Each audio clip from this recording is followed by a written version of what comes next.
¿Qué tal amigos? ¿Cómo están ustedes? Bienvenidos a una nueva edición de Saldo Extra, aquí a través de las pantallas de Canal Nuevo Tiempo. Agradecemos su sintonía y también los mensajes que nos han transmitido a través de las redes sociales y los mensajes que también hemos recibido a través de nuestro correo electrónico.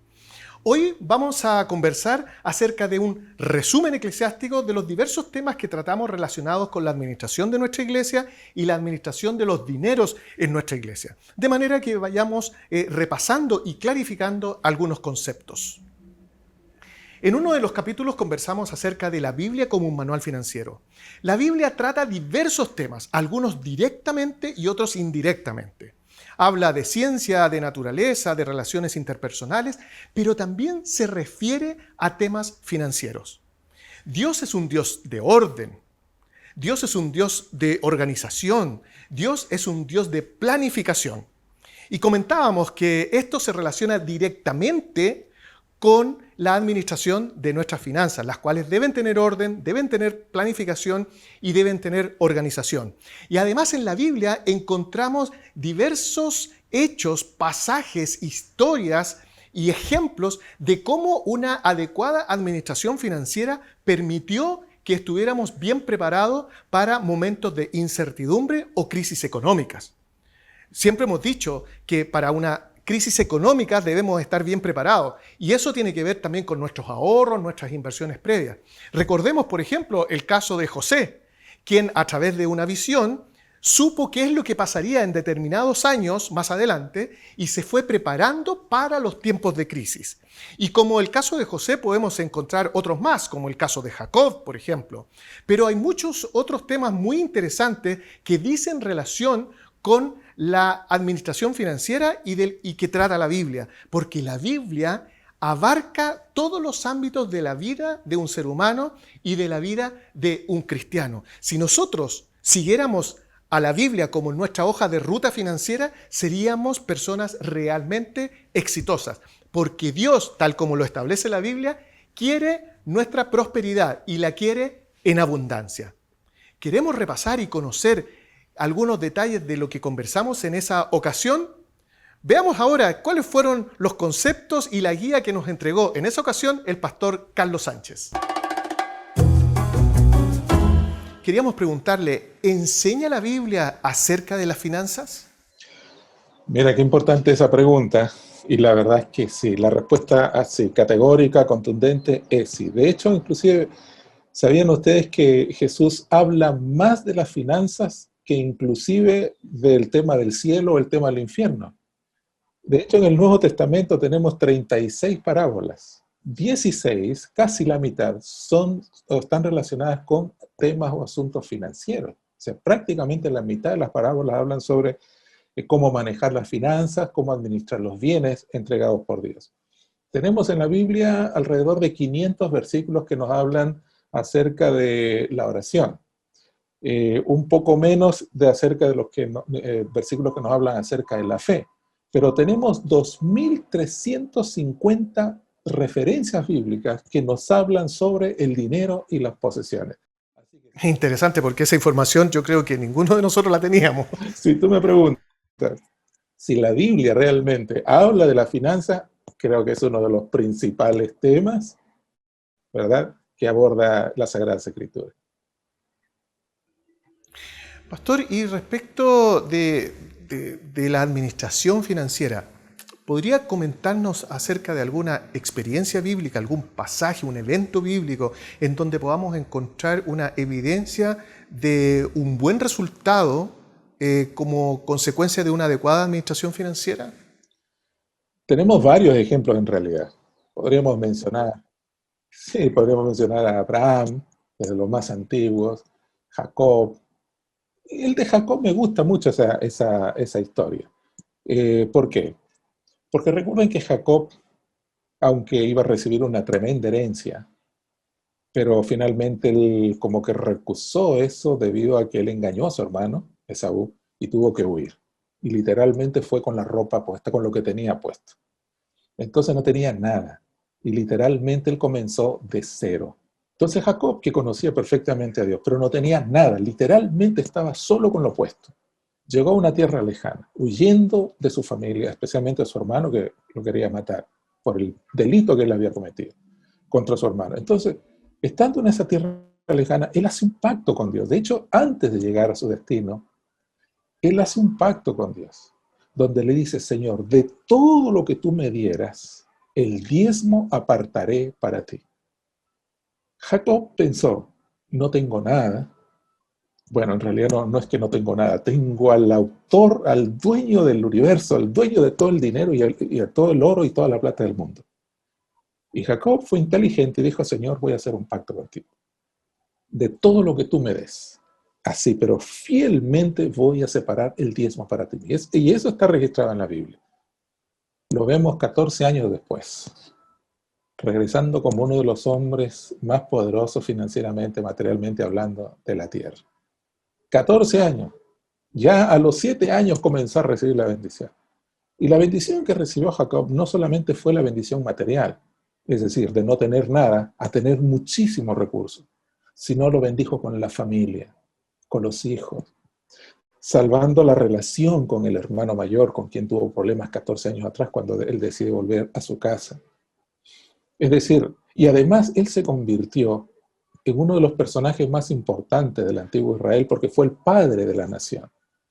Entonces vean ustedes cómo Dios bendice, no solamente en el aspecto material, pero por ahí se parte, sino también en todos los otros aspectos de la vida. De manera que la bendición de Dios se siente en todas las áreas de la vida, no solamente en el área material. Pero Jacob es un excelente ejemplo y podríamos mencionar otro. Mira, perdón por el tiempo, pero aquí se me viene a la mente un personaje que es muy poco conocido en la Biblia. De hecho, casi nadie habla de este hombre, pero yo he predicado varias veces de este personaje. Se llama Jabes, que está, la historia, si no me equivoco, está en Primera de Crónicas 4, capítulo 4, versículos 9 y 10.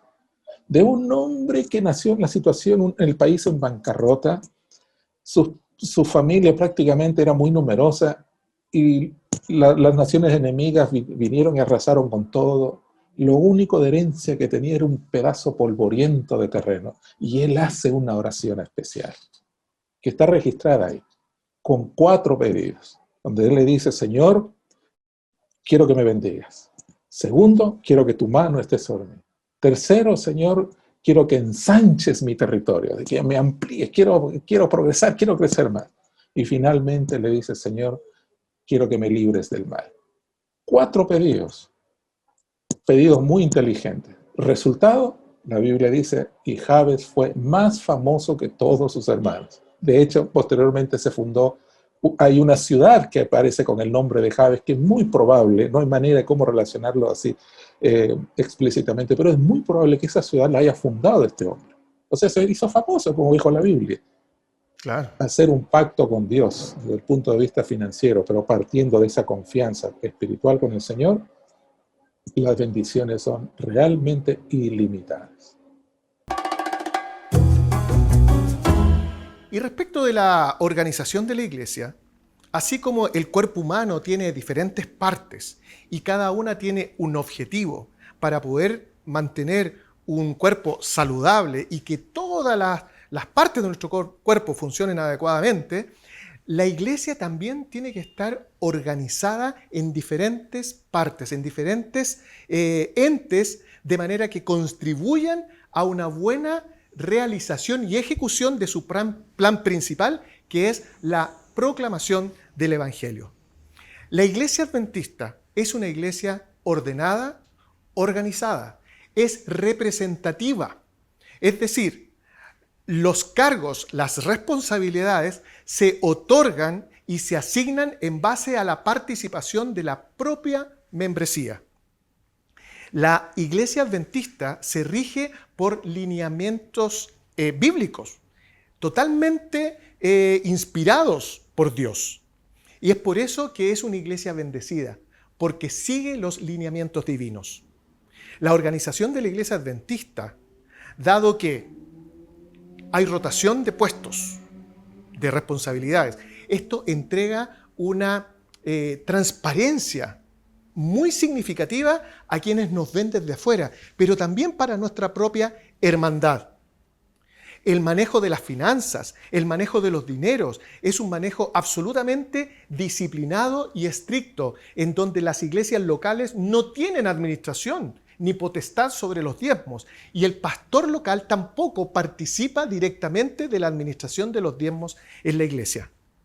¿Qué nos dijo nuestro amigo Rodrigo Villegas en aquella oportunidad?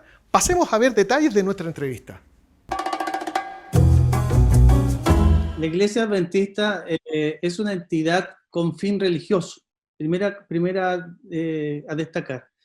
Ella está catalogada en por ejemplo, si yo voy al servicio puesto interno, yo busco la actividad principal de la iglesia es religiosa. ¿Ok? Perfecto. Eso tiene que ver con que una iglesia con personalidad jurídica, cuya principal característica también es sin fin de lucro. ¿Ok? Lo que la iglesia permite poder desempeñar sus diferentes áreas en beneficio de la sociedad, en beneficio de los vecinos. Es una iglesia que tiene una representatividad delegada, ¿cierto?, por las bases de la iglesia, donde su cuerpo principal son todos los miembros, ¿cierto?, todos los misioneros voluntarios que la componen. Podemos entender de que la base de la iglesia es la iglesia local. Cuando hablamos de la iglesia local, hablamos del cuerpo organizado de los miembros de manera voluntaria, adhieren a la fe de la iglesia adventista. Y a través de bautismo ellos deciden, ¿cierto?, y aceptan ser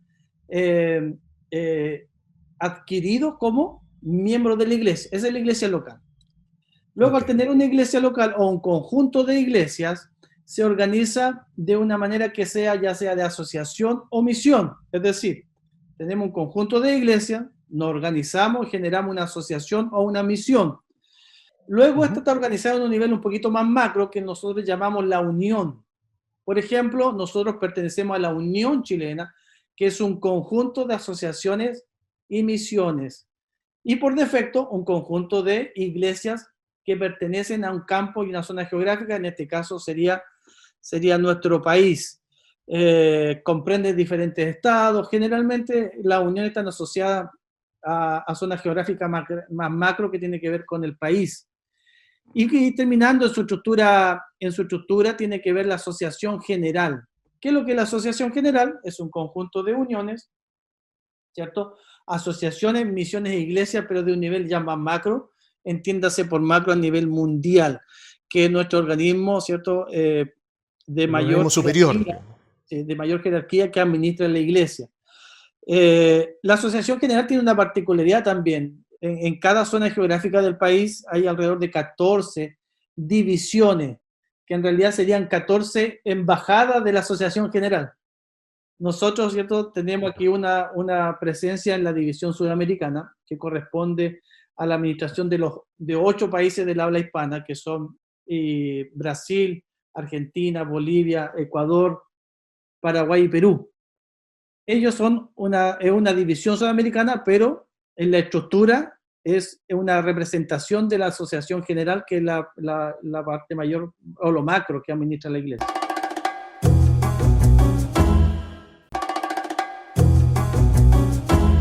Y con respecto al diezmo, pudimos aclarar bastantes dudas, como por ejemplo, siempre ha existido la duda si tenemos que diezmar sobre nuestro sueldo imponible o bruto o tributario o sobre el sueldo líquido. Si tenemos que diezmar después de nuestra jubilación.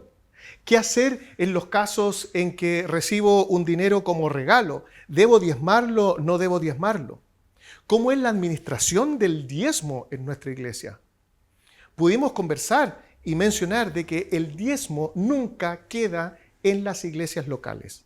El diezmo es tan sagrado y por lo tanto apartado exclusivamente para la obra evangelística, para pagar los sueldos, por ejemplo, de los obreros, de los misioneros, de los pastores, para que haya alimento en mi casa, como dice ahí las Sagradas Escrituras.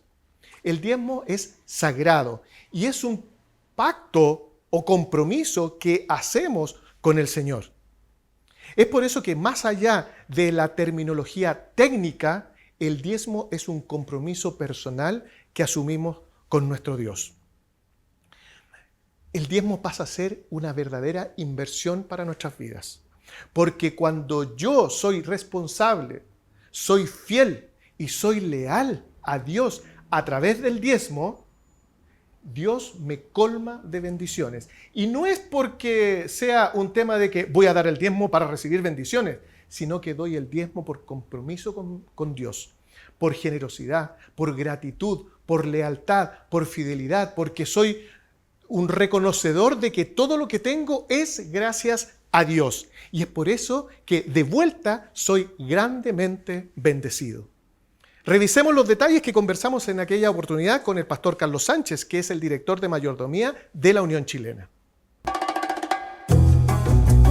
En realidad el principio del diezmo es que todo lo que el Señor nos dé, de todos nuestros ingresos, se debe diezmar. Cuando hablamos de ingresos, generalmente solo pensamos en el salario. Claro. Pero no es solo el salario que entra en ingreso. Por ahí puede ser que yo reciba un regalo de algo que yo estaba realmente necesitando. Recibo por ahí una donación, como en el ejemplo que tú pusiste. Y de todos esos regalos, ingresos extras, que son considerados también como ingresos que ayudan definitivamente al presupuesto familiar, se debe también dar el diezmo.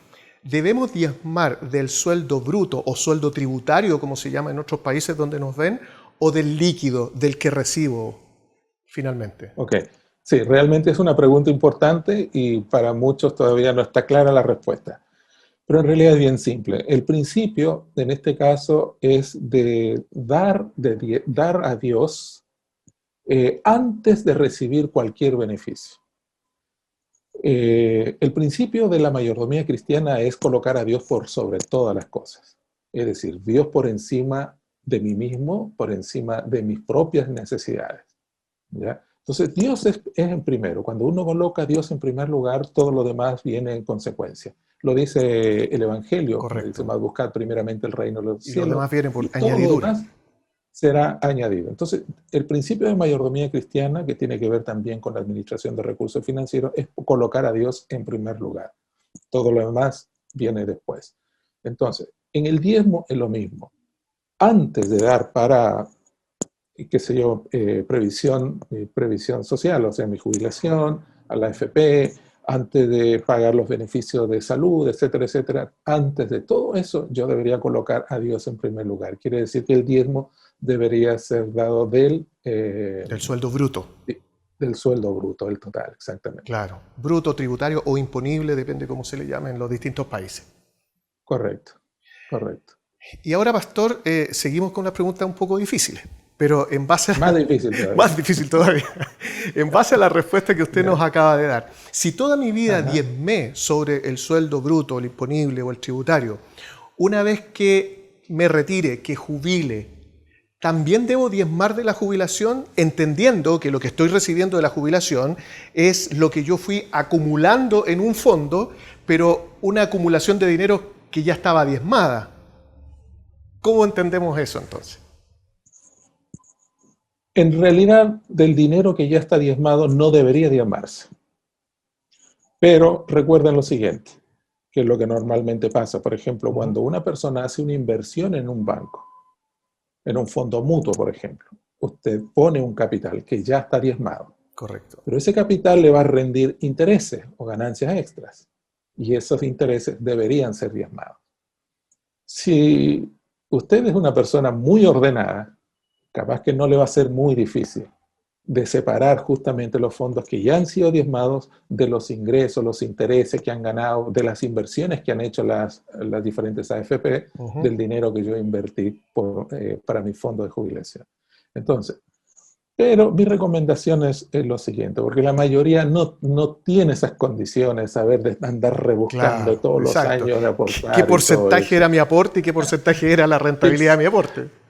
Exactamente, eso queda a criterio de cada uno. Ese es mi consejo y mi orientación, queda a criterio de cada uno. Si usted quiere dar diezmo, si usted considera, por ejemplo, que hay una bendición, porque recuerden que el diezmo se basa sobre un pacto. Aunque muchos digan que es obligatorio el diezmo no es obligatorio, igual que las ofrendas, el diezmo no es obligatorio.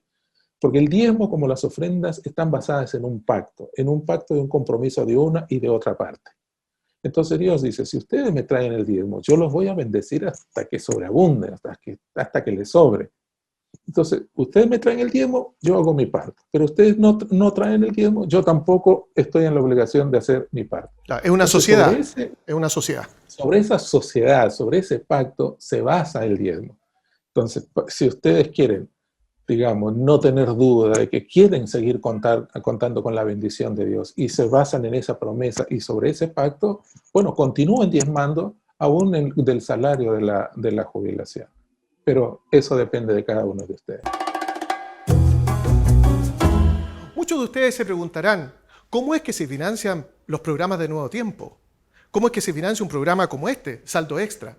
¿Cómo es que un canal en donde no hay publicidad, donde no hay alianzas estratégicas con empresas publicitarias o marcas determinadas, puede llevar adelante diferentes tipos de programación? Existe un proyecto que se llama Ángeles de Esperanza, en donde usted y yo podemos transformarnos en un ángel de esperanza a través de donativos que hagamos, ya sea en forma espontánea o también en forma permanente en el tiempo.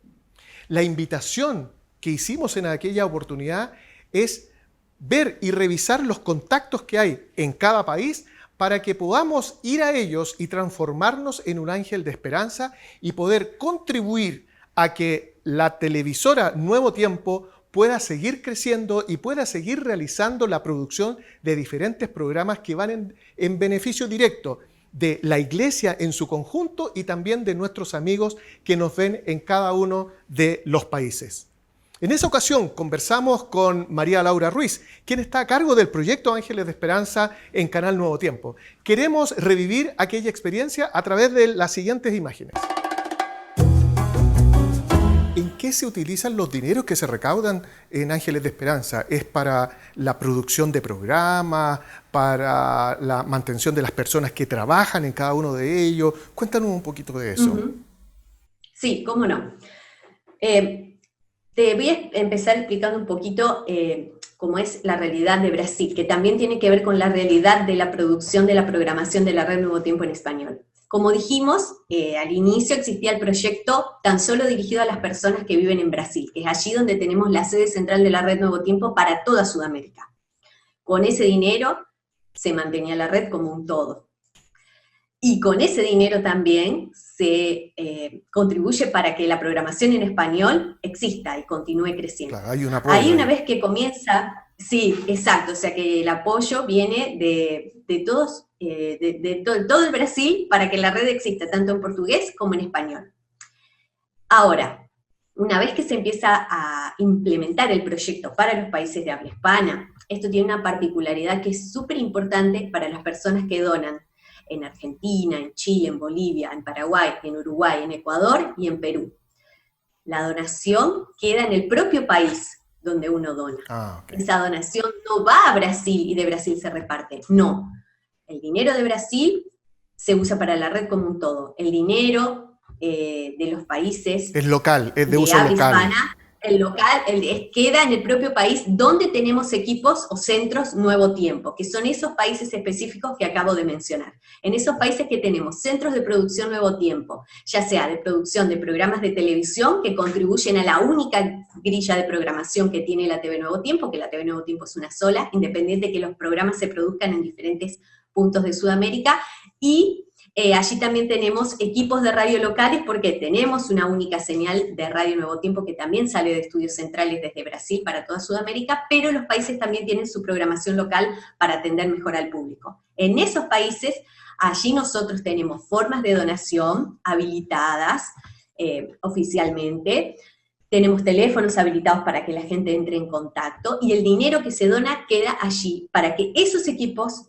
locales se sigan fortaleciendo y para que la señal de Nuevo Tiempo en ese país se expanda cada vez más, llegue cada vez más lejos. Entonces, el uso del dinero es digamos, en variadas objetivos o proyectos. Depende la necesidad, digamos, que establezca el equipo en cada país.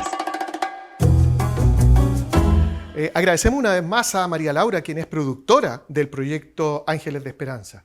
Y es así como estamos llegando al final de este programa, en donde hemos podido acceder a un resumen de todos aquellos temas eclesiásticos que revisamos durante esta temporada de Saldo Extra. Nosotros los invitamos para que permanezca en la sintonía de Canal Nuevo Tiempo y que se pueda transformar en un verdadero ángel de esperanza. Nos separamos solo por 7 días para volver a encontrarnos en una nueva edición de Saldo Extra. Hasta entonces.